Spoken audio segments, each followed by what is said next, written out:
Thea. My abuse was from a Catholic priest. His name was Father Freddie. When I was between 6 and 8 years old, I had repressed that for many, many, many years.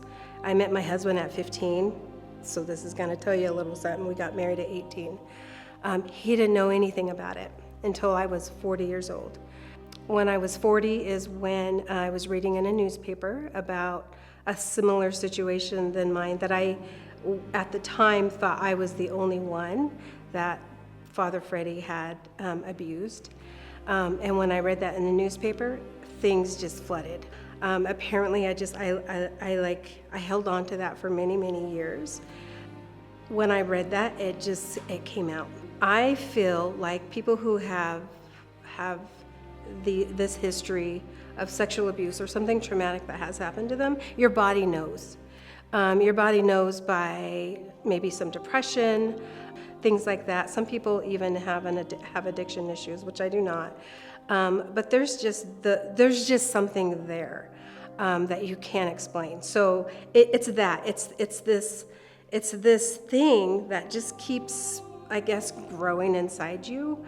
But once I was able to start that healing process and share my story with finally my husband and other people, I didn't want to be nameless. I didn't want to be anonymous.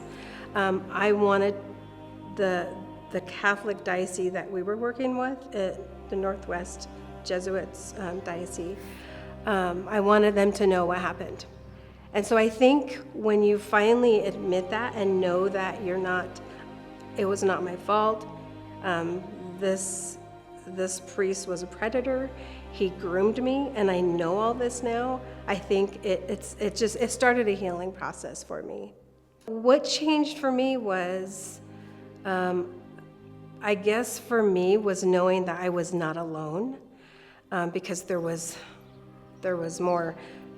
I knew some of the gals that Father Freddie had abused as well, and so I think that helped me.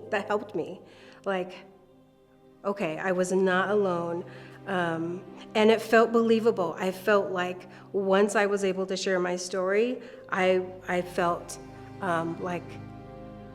it was believed. I felt believed and validated for having this inside me for so long. I think to start the healing process, even if you don't want to share it with anybody, at least with yourself, because it takes time, there's confusion, there's just that blame.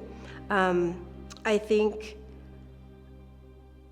just telling somebody, even if you don't want to share your name, if you want to stay anonymous, I think just talking to somebody at your own pace starts that healing process. Taking that first step is hard, but you do not have to do it alone.